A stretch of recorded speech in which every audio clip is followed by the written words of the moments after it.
Oof. Alright, what is up, my dudes?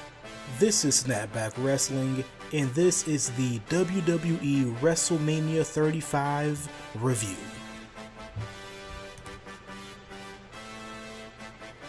Yeah, so we got off to an extremely hot start with the first match being Seth Rollins versus Brock Lesnar for the WWE Universal Championship. And I'm like, bruh, Brock is immediately getting all the offense in until Seth Rollins hits him with the low blow. And we all know how weak Brock Lesnar is to low blows. 3 curb stomps later, and that's it. Seth Rollins is the new Universal Champion. Not gonna lie, I love this. This was great for a few reasons. With how long this card was going to be, we needed some matches to be a bit on the short side.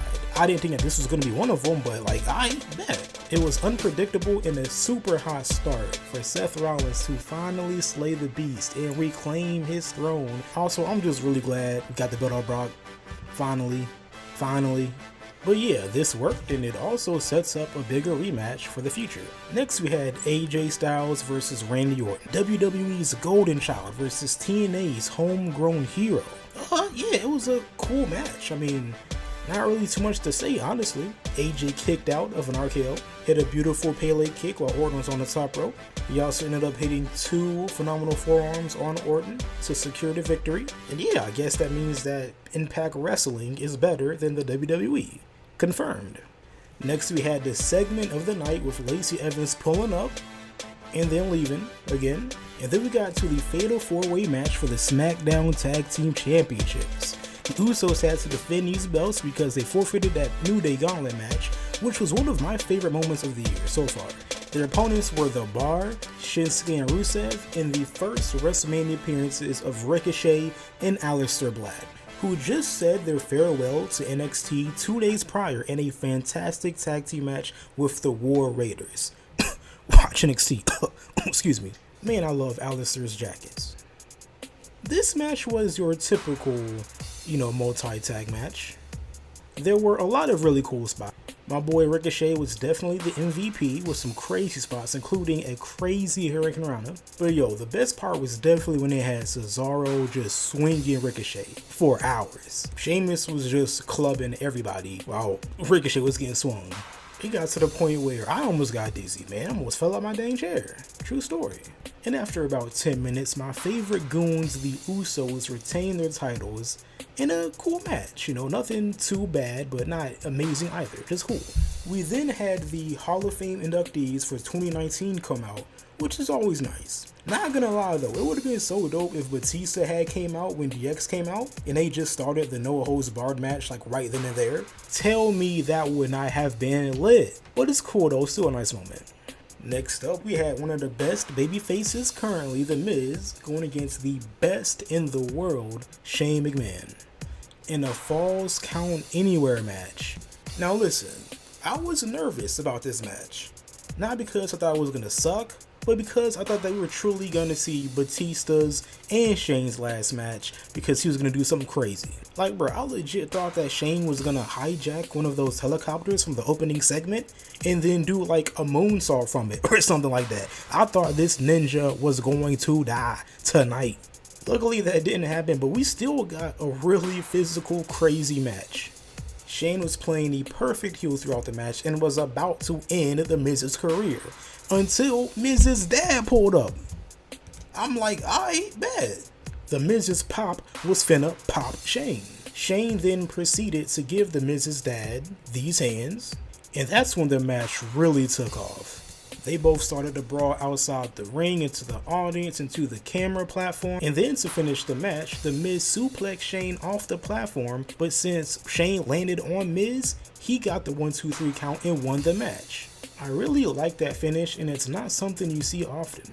We had 3 back-to-back babyface wins, so this was to be expected. It also extends the feud until the eventual Miz and his dad versus Shane and Vince match. Oh yeah, book it, Vince. I need to see it. Next we had the Women's Tag Team Championship match, and I'm gonna be honest guys, this match just wasn't it. And it's unfortunate because I loved the inaugural Women's Championship match they had at the Chamber. It was really lacking in just the way the match was laid out and the lack of character moments. The Iconics end up winning the match and becoming the new champions after taking the pin from Beth Phoenix. And yeah, match results are a really small percentage of how I view a match in terms of quality, but I'm not gonna lie, I am a bit disappointed. Granted, I'm a bit biased since Sasha and Bayley are two of my favorite wrestlers ever, but I just felt like they had so much more to offer as tag team champions, as the first tag team champions. The Iconics definitely should have been the ones to take the belts from them, but I just felt like this match just was not it, fam. But next up was something that didn't disappoint. Next up was the highly anticipated matchup of 11-year WWE veteran and crowd favorite Kofi Kingston versus the former People's Champion and the new best heel in the business, Daniel Bryan, for the WWE Championship. I really wish they would have let Kofi come out to his old theme song, SOS, but hey man, beggars can't be choosers. This match got off to a hot start real quick. The fans were super into it, a lot of great action. Kofi Kingston hit a springboard from the outside, Daniel Bryan evaded and Kofi ate the table. It was tough. Daniel Bryan then took advantage of that and started using various holds and submissions to keep Kofi grounded and not trying to let him get any momentum. I gotta shout out to Daniel Bryan. He was really playing the ultimate heel in this match, using all of these rest holds, but it never got boring. The crowd was super into it, and every time Kofi would break out the submission, the crowd would be even more into it. Just sequence after sequence, this was a great wrestling match. From the technical aspect, from the storytelling aspect, from the crowd interaction, this was it, Chief. And the best part of the match was at the end when Kofi Kingston was able to get out of a third label lock, put Bryan in the same position he's put multiple people in, stomping his face in to the crowd chanting yes, yes, yes. True poetic justice. Kofi then hit DB with the Trouble in Paradise and got the 1, 2, 3. This was without a doubt my favorite match and favorite moment of the night. Matter of fact, of the year. It was the culmination of an 11-year journey. The climax of one of the best storylines in recent memory. And even though Kofi was the star of this match, I truly don't think this storyline would have been as impactful if it was with anyone else besides Daniel Bryan. 5 years ago, Daniel Bryan was the protagonist of the same story that he's an antagonist in now, and I give him all the respect in the world. This was really the perfect wrestling story. The New Day and Kofi's kids were out there to celebrate with him in a truly great feel-good moment, and the very definition of a WrestleMania moment that will never be forgotten. Congratulations, King Kofi. Next up, we had Samoa Joe versus Rey Mysterio for the US Championship. And yeah, Joe just squashed him. I have to wonder if this was the plan all along, or did plans have to change because of Rey's injury? Either way, it kind of sucks because both of these wrestlers are amazing and they would have had a really good match. But with so many matches on the card, I knew some of them would be super short. Next, we had the former Chosen One versus the new Chosen One and Drew McIntyre versus Roman Reigns. This was Roman's first big singles match from coming back from leukemia.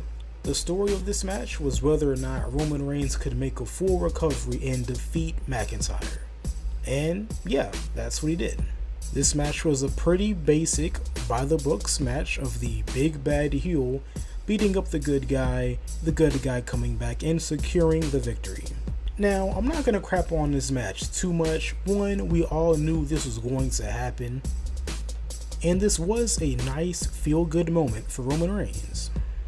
I just felt like this was a missed opportunity. I think if they had Drew win here, they could really just play into the storyline of Roman Reigns still not being fully recovered. He's not the same Roman he used to be. He's having a hard time climbing the mountain that he was once at the top of. And then he has to go and train and get stronger and start building up wins. And then for him to finally come back and then beat a Drew McIntyre, that would have been a great story.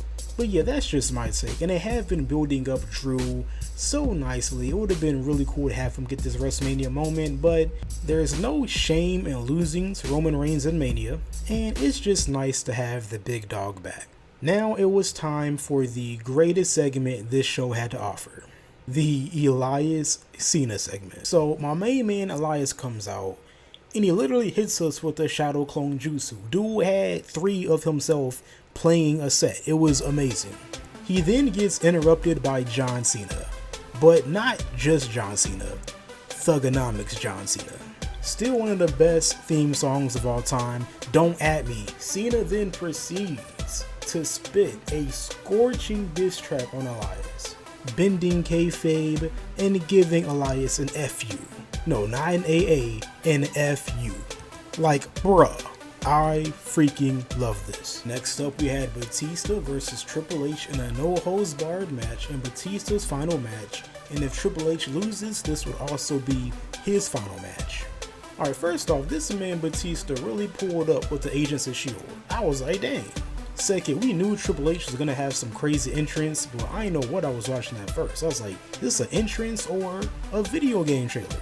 Triple H pulled up in some contraption that looked like it was from Twisted Metal. When Triple H was on that thing, he did his classic water spit, and I'm pretty sure it got all over his driver.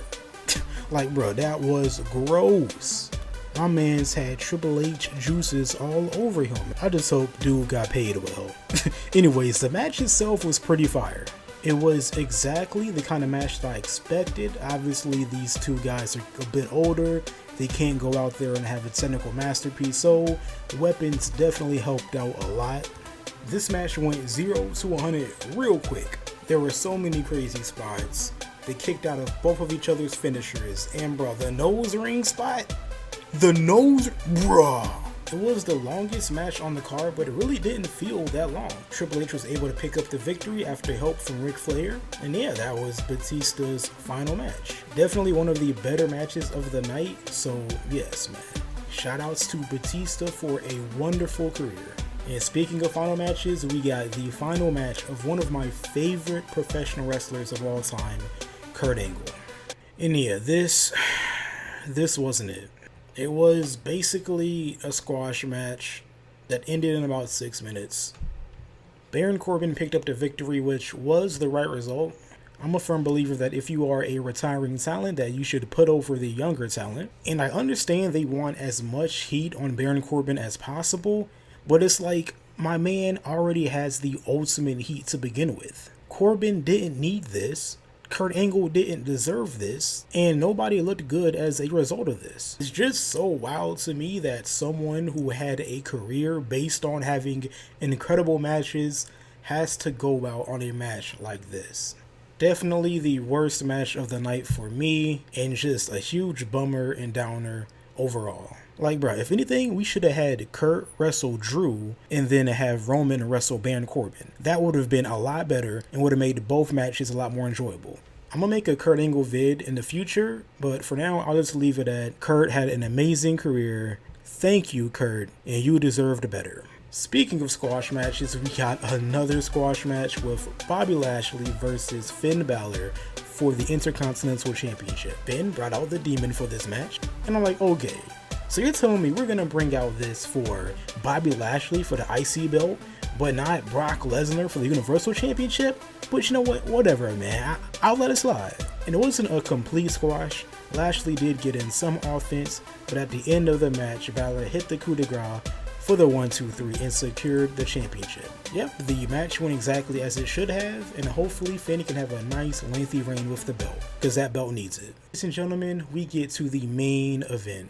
The Queen Charlotte Flair versus the baddest woman on the planet Ronda Rousey versus the man Becky Lynch in a winner-take-all match for both the SmackDown and Raw Women's Championships. This was the first ever women's WrestleMania main event, and the match I was looking forward to the most outside of the Daniel Bryan-Kofi Kingston match.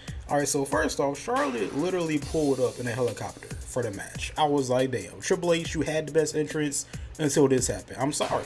Match started off hella quick with all three getting equal amounts of offense in. Becky told Ronda to make like the WWE in 2002 and get the F out, when she hit a sick baseball slide to the outside. Ronda with the ultimate disrespect, telling Charlotte Flair that she chops like a bitch. Like, that's gotta be the #1 sin, the #1 most disrespectful thing you could say to a Flair. Ronda hit a double armbar, Charlotte hit a Spanish fly, also hitting a figure 4 on the ring post. The match was crazy. And then after about 20 minutes of great action, it just ended.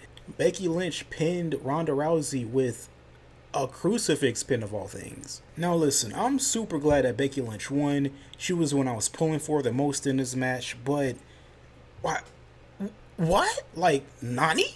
I was so confused by the finish, I couldn't even properly enjoy Becky Lynch's celebration. I kept thinking, like, this can't be it, right? Surely Stephanie's gonna come out and reinstate the match, right? Because it was a trash pin, and it was a trash pin that Ronda had her shoulders up for, which made it even crazier. I just can't believe that the first ever women's main event WrestleMania had to have such a trash ending. And it sucks because it wasn't a bad match by any means, but this could have and should have been a classic match. All three of these women have had absolute bangers over the past 365 days, and it just sucks that they weren't able to show their full potential for this one. So, my overall thoughts. This Mania was good, but it could have been great. This thing was hella long, clocking in about 5.5 hours, but I will say they did do a good job with card structure and also match length. The matches that should have been shorter were shorter, and vice versa. With all Manias, there were highs and lows. It just so happened that this one had a bit more highs, a lot of mediums, and not too many lows. Overall, I'm giving WrestleMania 35 a 7 out of 10. Good show.